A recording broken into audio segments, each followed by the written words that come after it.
Aujourd'hui, un mot du combat entre Derrider et Bonical, Magomed Ankalaev qui assure avoir accepté une revanche face à Pereira, mais aussi toutes les actualités majeures du jour. Nous sommes le mardi 25 mars 2025, c'est le moment MMA, soyez tous les bienvenus. How the hell you doing? I've been just fine living life with the news and in my mind all I hear is music. Watching your mouth move, damn you look stupid. I feel like everyone's a stranger.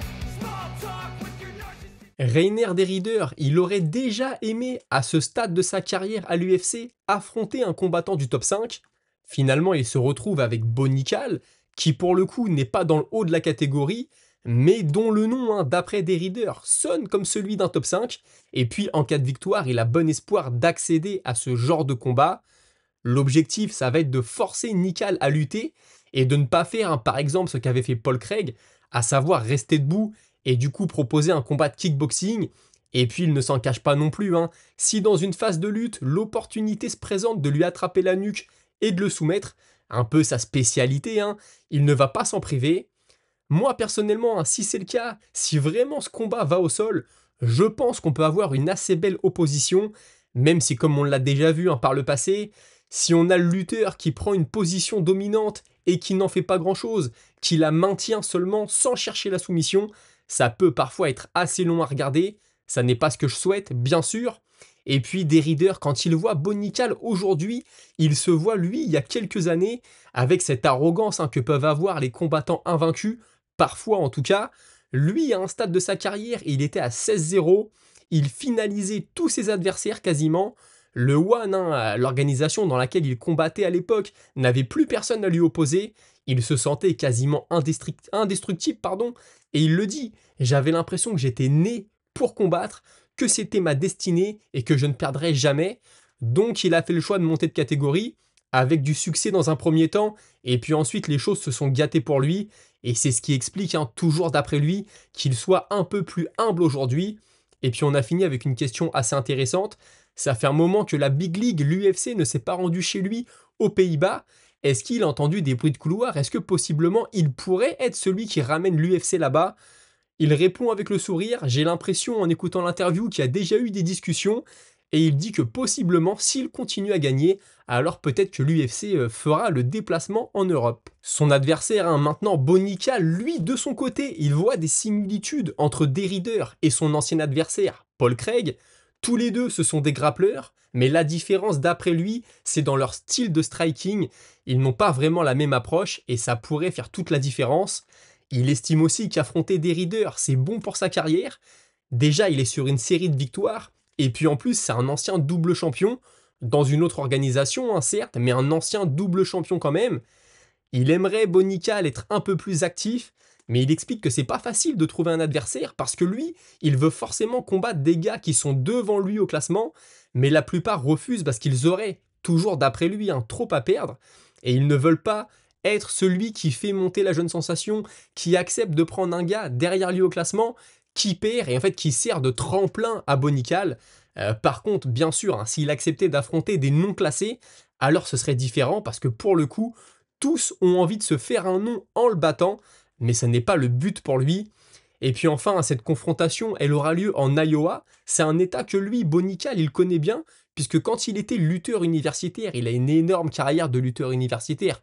Pour ceux qui ne sont pas au courant, il a beaucoup été lutté là-bas, il y avait une sorte de rivalité. Il est invaincu en Iowa, donc le public le connaît, donc il y a déjà eu un petit peu de trash talk, hein, gentil sur les réseaux sociaux, et ça fait une petite histoire que l'UFC peut bien sûr mettre en avant. Sinon, on a Sean Brady, hein, sa performance du week-end n'est pas passée inaperçue, il a multiplié les interviews depuis, et la suite pour lui, ou en tout cas ce qu'il aimerait, choix numéro 1, bien sûr, c'est de combattre pour la ceinture dès son prochain combat. Il est aussi assez réaliste, il y a des chances que ça n'arrive pas, qu'ils doivent recombattre au moins encore une fois, et dans ce cas-là, il se verrait bien prendre le perdant de ce combat entre Bilal Mohamed et Jack Della Maddalena, ou alors la troisième option d'affronter Shavkat Rakhmonov. Je trouve que ce sont des choix assez logiques. Dans le premier d'entre eux, hein, il pourrait devenir champion, il aurait tout de suite sa chance. Et puis sinon, ce serait l'occasion pour lui de s'imposer comme le challenger numéro 1 à la ceinture. J'espère que c'est la suite pour lui, mais cette catégorie est tellement bien fournie, hein, comme je le dis à chaque fois, que tout peut se passer.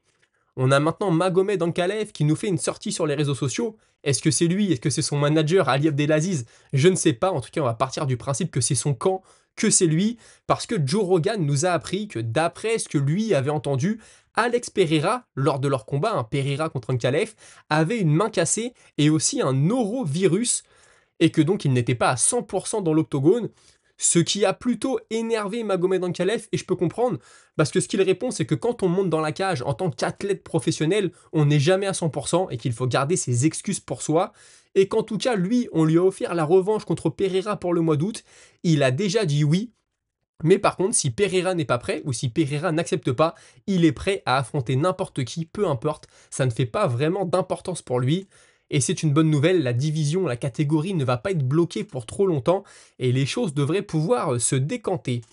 Diego Lopez à l'UFC 314 sera opposé à Volkanovski pour la ceinture laissée vacante, je vous le rappelle, et je vous disais il y a quelques émissions que la jeune recrue de l'UFC, Austin Bashi, qui malheureusement a loupé ses débuts dans la Big League, s'entraîne avec Diego Lopez, et ce que nous apprend Bashi, c'est que lui, en réalité, il a suivi toute la carrière de Volkanovski, il a un physique semblable à Volkanovski, et donc son but dans le camp de Lopez, c'est de mimer Volkanovski, c'est d'être un sparring partner de choix, et de tout faire pour se rapprocher le plus possible du style de l'ancien champion, afin que Diego Lopez soit prêt du mieux possible pour cet UFC du mois d'avril à Miami.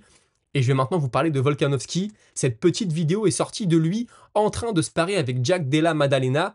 Les deux vont combattre à un mois d'écart. Les deux vont combattre pour une ceinture.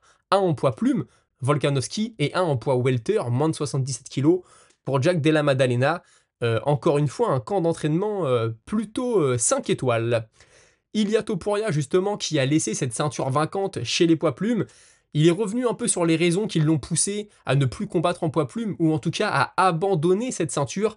Et puis ce qu'il dit, c'est qu'il le savait au fond de lui qu'il allait arrêter cette perte de poids qui était vraiment extrême pour descendre en poids plume.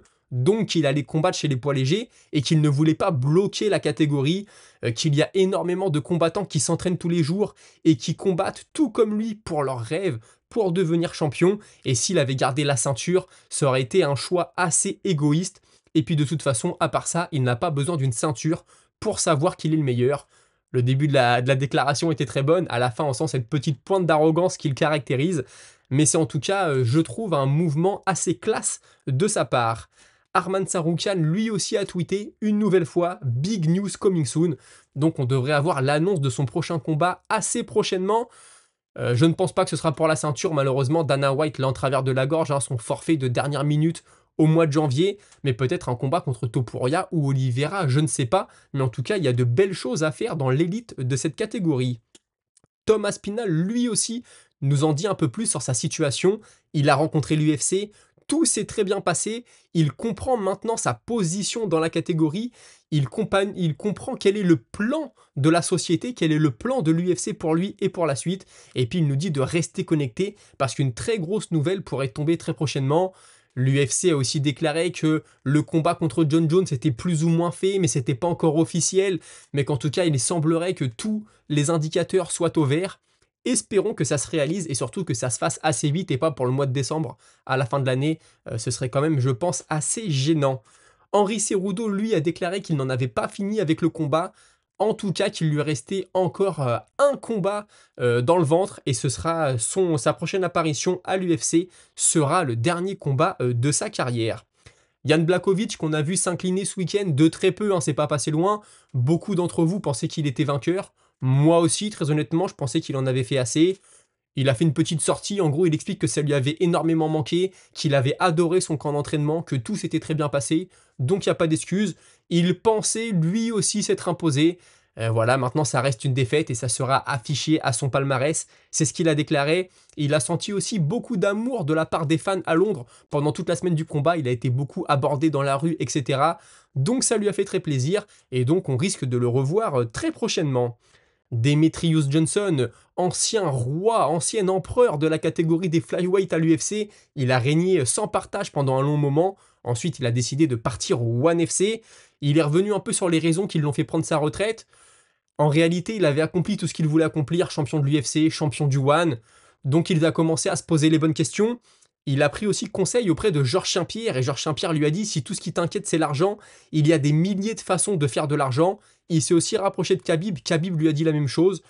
Et lui, quand il voit certains combattants qui continuent à entrer dans la cage à un certain âge, à prendre des coups parfois inutiles, il se demande si ça a vraiment un sens. Donc il a décidé de mettre un clap de fin à sa carrière. Et je pense en tout cas que c'était un très bon choix. Une mauvaise nouvelle maintenant, Ken Velasquez, ancien champion des poids lourds. Je vais pas refaire toute l'histoire, hein, on le sait, il a fait de la prison, il a tiré sur quelqu'un qui était accusé d'avoir touché sa fille, etc., etc. Aujourd'hui, c'était le procès. En tout cas, hier, le verdict était rendu. On pensait qu'il allait sortir libre. Et bien écoutez, il prend 5 ans de prison.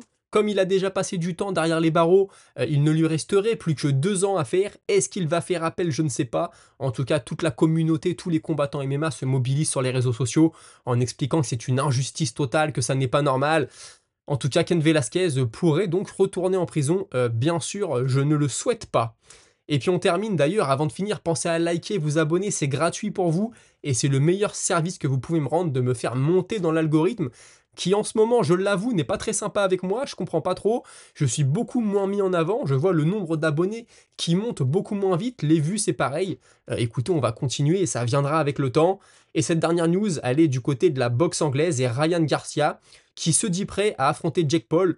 Pourquoi? Tout simplement parce qu'il y a beaucoup d'argent à faire et que Jake Paul se croit beaucoup plus fort que ce qu'il ne l'est réellement, d'après Ryan Garcia en tout cas. Donc en gros, si je le paraphrase, c'est beaucoup d'argent gagné assez rapidement, sans trop de difficultés. Écoutez, l'avenir nous le dira. Et tout de suite, on passe à votre moment avec la Minute Auditeur. Et cette Minute Auditeur, je la commence avec Antoine Clément. Comme toi, Edwards m'avait l'air vide et dépité à l'annonce du vainqueur. Ça m'a presque fait de la peine, mais il faut dire qu'il n'a rien dévoilé d'extraordinaire pendant le combat. Étonnant ces anciens champions qui ne parviennent pas à revenir à la ceinture, mais aussi qui ont l'air vides et sans ressources après l'avoir perdu. Ah, c'est vrai que Edwards, il a perdu, il peut être dégoûté, mais il n'a rien proposé. Donc il peut avoir des regrets. Moi, je l'explique ça, ce fait de perdre la ceinture et de ne jamais revenir, parce que je pense que mentalement, tu peux t'effondrer. Tu fais tellement de sacrifices pour arriver au sommet. Tu y arrives, tu es tout là-haut, tu as beaucoup de sollicitations de la presse, etc. Tu as aussi de l'argent qui rentre, et d'un coup, tu perds la ceinture. Et je pense que tu peux douter, tu peux te dire que c'est fini, surtout que Edwards, comment il perd contre Bilal? Il se fait pas toucher, et puis c'est la fin, coup de pas de chance, non, il est dominé pendant 5 rounds. Là, il est totalement coulé par Sean Brady. Peut-être que le mental a lâché. Beaucoup de combattants nous disent que Edwards, son point faible, c'est le mental. Peut-être ont-ils raison, et peut-être aussi que l'usure du corps, du physique tout simplement est là, et qu'il ne peut plus s'entraîner comme il le faisait à l'époque. Zarouma, les poids légers c'est compliqué, c'est un bourbier pour Makhachev. L'UFC veut punir Tsarukyan après son refus au dernier moment, donc il devra affronter quelqu'un avant Makhachev. Topuria ne mérite pas le titre, il n'a pas lavé son ancienne KT, il aurait affronté Lopez et Movzar, ok, mais là il doit au moins affronter un contender pour avoir un match pour le titre. Gedji c'est pareil, c'est pas juste une victoire sur Fiziev à la décision qui te permet d'affronter le champion. Pour le reste du top 5, Poirier va prendre sa retraite après un dernier combat, mais contre qui? Car tout le monde veut le titre. Je pense que celui qui mérite le plus actuellement, compte tenu de la situation, c'est Charles Oliveira, il faut la revanche. Bah écoute, je suis assez d'accord avec toi. Pour le côté un peu bling-bling, Topuria Makhachev, ça donne quand même envie. Au mérite, j'ai envie quand même de le donner à Oliveira. Guedji, comme tu le dis, je l'aime beaucoup, mais non seulement je lui donne peu de chance contre Makhachev, mais en plus c'est vrai qu'il vient seulement de battre Fiziev malheureusement, et je vais être très honnête, même s'il avait battu Hooker, je ne pense pas que ça te donne le droit de combattre pour la ceinture, ou en tout cas légitimement, au vu de sa carrière, il mérite largement, mais au vu de l'histoire récente, peut-être un peu moins. Donc écoute, je sais pas ce que ça va donner pour Makhachev. En fait, Tsarukyan a gâché beaucoup de choses au mois de janvier. Si Tsarukyan avait affronté Makhachev, au moins on aurait pu avancer, mais là on est un peu dans l'attente. Easy Life, Morgan Charrière a toujours été surcoté, il ne sera jamais champion à l'UFC, c'est une certitude. Là je pense qu'il arrive quasiment au max de ses capacités, il va stagner ou régresser, c'est mon avis. Et Kevin Holland, je ne peux plus le voir, toujours des combats moyens, le gars il pense qu'à l'oseille. Et ensuite on a un petit peu développé, je te disais que Holland c'est vrai était hyper actif et préférait la quantité à la qualité. Et tu me dis oui c'est trop hyper actif, je suis d'accord, mais jamais de belles prestations, franchement il n'est pas divertissant du tout. Et puis on avait Sishan pardon, qui nous disait « Je trouve que Morgan n'a jamais été surcoté dans le sens où personne à ma connaissance ne le voyait champion ou tout cassé dans la KT. Pour moi il est estimé à sa juste valeur, un très bon combattant et j'oserais dire un gatekeeper du top 15, je l'espère. » Je pense aussi que ce qui a joué contre Morgan, alors ça a été du pour et du contre, c'est qu'il a été très actif sur les réseaux. Donc il a touché énormément de gens qui n'y connaissent pas grand-chose en réalité au MMA, c'est pas péjoratif, mais des mecs qui regardent une fois de temps en temps, ils ont vu des vidéos bien montées, un mec qui vend bien, qui est plutôt bon techniquement, qui a mis des KO dans sa carrière. Attention, faut rien lui enlever à Morgan, c'est un combattant d'élite. Mais maintenant, voilà, eux ont fait beaucoup de bruit sur les réseaux, l'ont beaucoup monté. Tant mieux pour lui, il en a profité, son image en a été renforcée, il a sûrement pris de l'argent aussi. Mais du coup, tout ça a été mis sur les réseaux, on s'est dit, ah bah ok, c'est peut-être le nouveau français qui va exploser. C'était beaucoup de la communication, et peut-être aussi qu'une grosse pression a été mise sur ses épaules. J'espère bien sûr que ça ne l'handicapera pas pour la suite de sa carrière, mais c'est peut-être ici une explication. Écoutez, c'était tout pour aujourd'hui, merci d'avoir suivi. Le livre de Michael Bisping, je suis en train de le lire, vous inquiétez pas, je vous ai pas oublié, je suis à peu près à la moitié, c'est super intéressant. Il y aura peut-être des épisodes spéciaux sur l'histoire de Michael Bisping, il y a vraiment des choses super, donc je ne connaissais pas du tout, et vous non plus, je pense en tout cas. Donc ça va venir, pensez à me suivre sur Instagram, Twitter, TikTok. Sur TikTok, les vues, je fais quelques shorts parfois quand j'ai le temps. Les vues montent vraiment très très vite, j'avais 0 abonnés, j'ai posté un short, j'ai fait plus de 1000 vues. C'était plutôt pas mal, donc j'essaye de développer ça à côté pour ramener un peu de monde sur YouTube, donc n'hésitez pas à aller voir ça. Tout ça, c'est dans ma description, en tout cas, c'est en dessous de la vidéo dans les commentaires. Et nous, on se retrouve très vite, je l'espère, demain à 17 h. D'ici là, passez tous une très bonne soirée. Salut!